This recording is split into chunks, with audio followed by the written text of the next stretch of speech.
Ideologues and Demagogues. Have you ever walked into a room and noticed a spot or streak of light strewn across the wall from a nearby window, or appearing as a spot in the corner on the floor from light being reflected in a mirror on the wall? I rarely see artists include that kind of detail in traditional or digital paintings. Perhaps I don't look close enough. Or how many times have you noticed the drawing or painting of a window showing the reflections from people passing by from across the street? Or the reflections of a car or truck in a window of a building, but that is off page or canvas? They're there, but they're not really there. I suppose that this is sort of a shout out.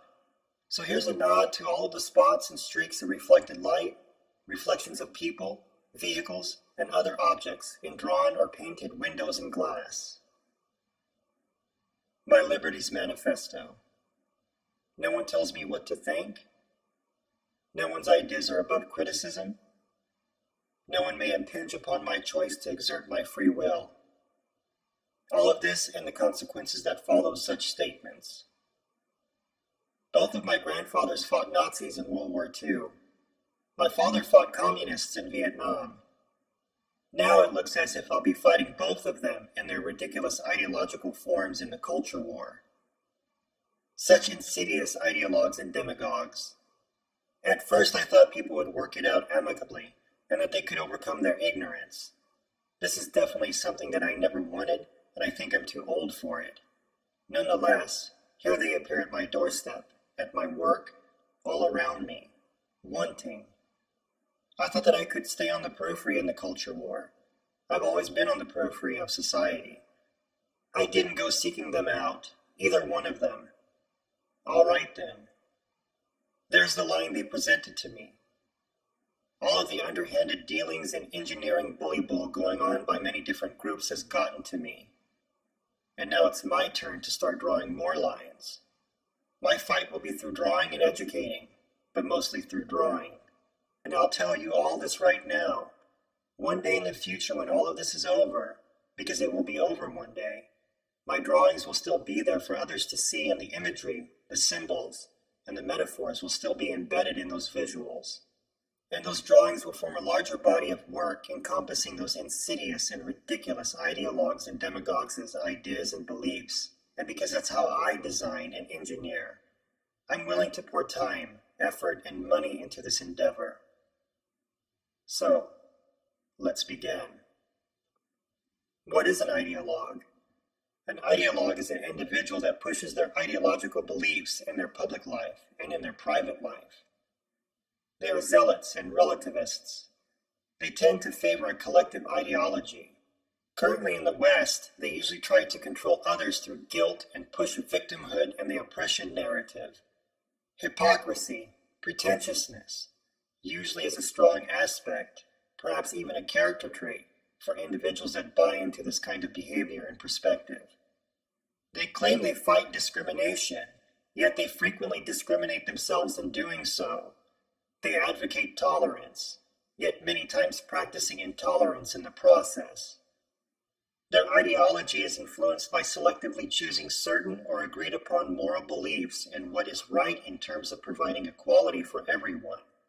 In a sense, that is, equality for those that do not have the same things as others in terms of jobs, property, money, education, or social standing.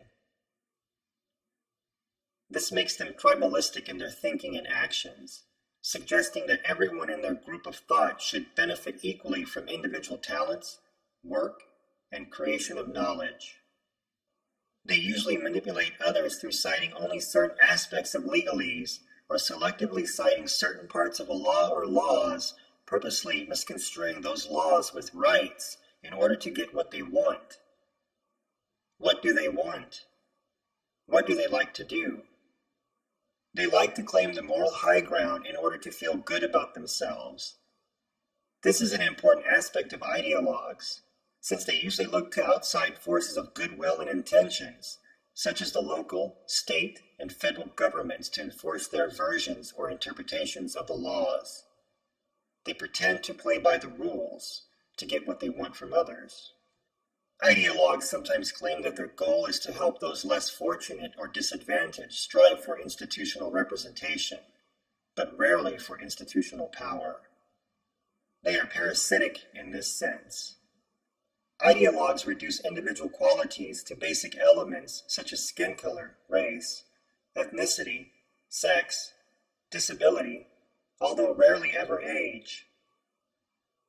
Ideologues need constructed opposition, in which they use as perfect foils, particularly in terms of opposition that promotes so-called oppressive ideas, beliefs, or behavior toward those that are considered oppressed by the dominant Eurocentric white hegemon.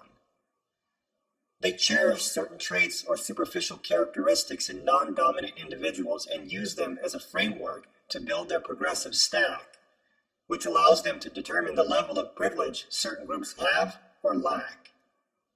Virtue signaling is something they practice frequently, especially when it comes to distinguishing themselves from their opposition's ideas or beliefs. When are ideologues dangerous, and how to spot one?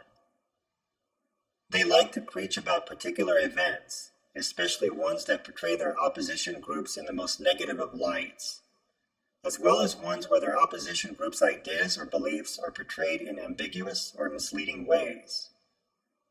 Their rhetoric, however, lacks much in substance and logic, mostly speaking to and relying on the emotions of their audience. They use various tactics to redress their opponent's arguments, ideas, or beliefs, or derail their opposition using faulty or incomplete logic. For instance, they usually stress an emotional appeal on a topic, frequently using some kind of shock factor to quiet any dissension. How to counter or engage an ideologue. Failure is difficult for them, so count on them denying the reality of their losses. They are so married to their ideas and how they should implement them that once their strategy falls apart, they usually find it difficult to adapt their tactics to recover lost ground. Make them play by their own rules if you can. Let them speak enough and then ask them questions in the appropriate places as they announce their ideas. Use heuristics, questions or inquiries, when speaking with them. Guide or control the direction of the discussion. Don't only rely on countering their ideas with solid logic and facts. Instead, ask them questions that you know will be difficult for them to answer in a straightforward way. During the discussion, remain nonchalant and relaxed, just enough to let them know you are comfortable listening to and learning more about their ideas. It will hook them into a discussion.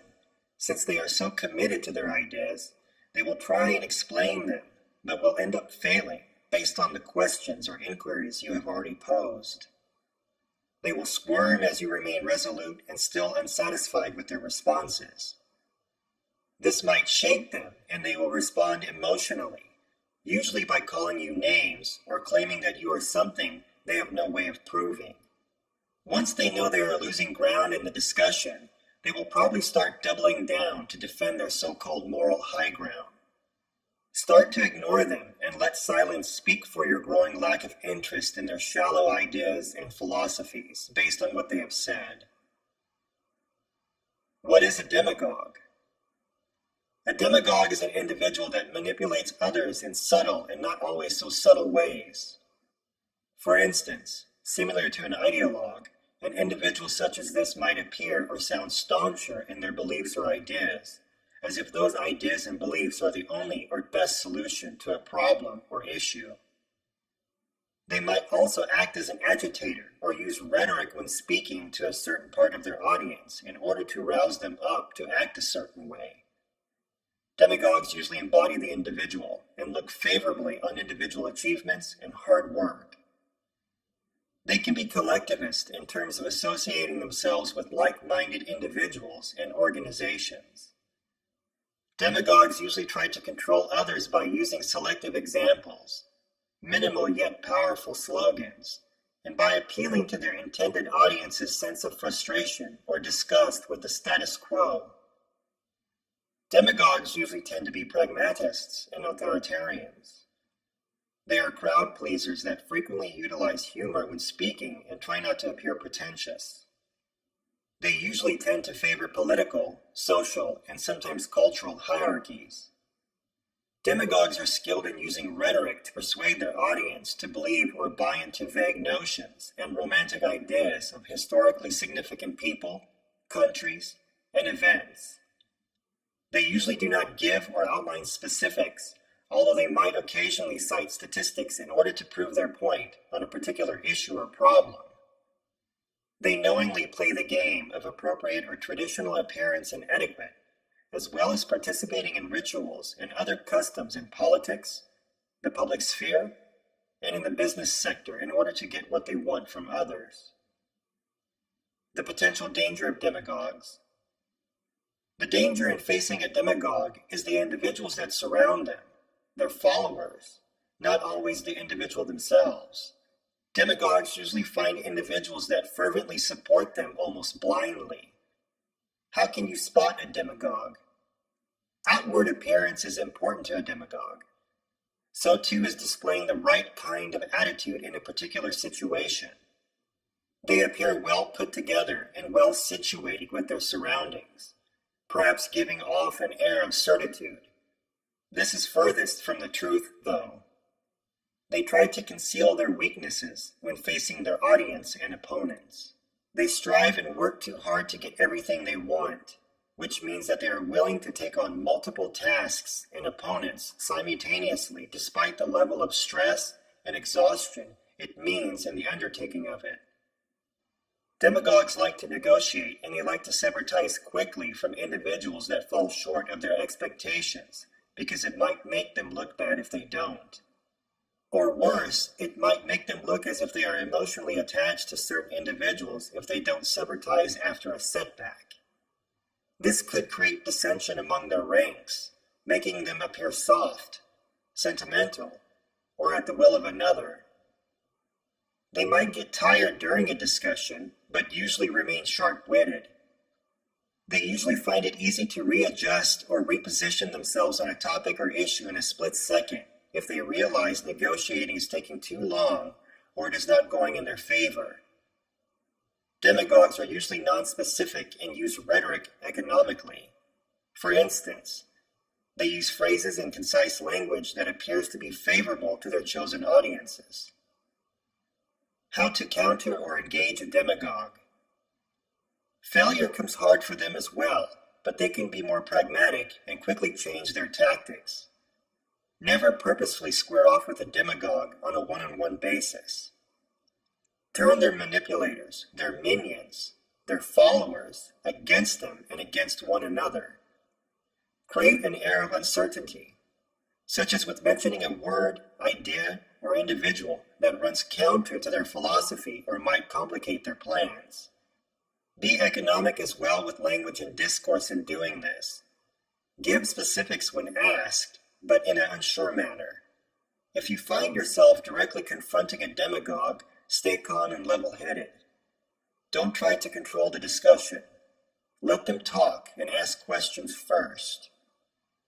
Use agreeable tactics, such as humor, levity, and positive language, thus signaling to the demagogue that you understand how things work in terms of acknowledging the hierarchy, customs, rituals, policies, and most important, displaying the right kind of attitude. Since many such individuals favor negotiation and can change their mind on a topic, emphasize positivity when discussing a situation or problem, focusing on addressing or solving it in the best way possible. Shadows are strange. If you stand in the shadow of a building, you become a shadow within that building. The shadow of the building doesn't get any darker or cooler because you are standing in it. It's not like voices singing together, each adding a certain tone or pitch to the overall song they are singing. I guess songs are different than shadows, though. It's just that I think that two or more shadows combined would contribute to the creation of some kind of super shadow. Perhaps. Instead, all of the shadows converge into a mere shadow, no more, no less. Or perhaps, as I said in the opening about spots and streaks of light and the reflections of people and objects off the page or canvas in a drawing or painting, I just haven't looked close enough into this matter. So, the next time you're standing in a larger shadow, remember, your shadow is still there too.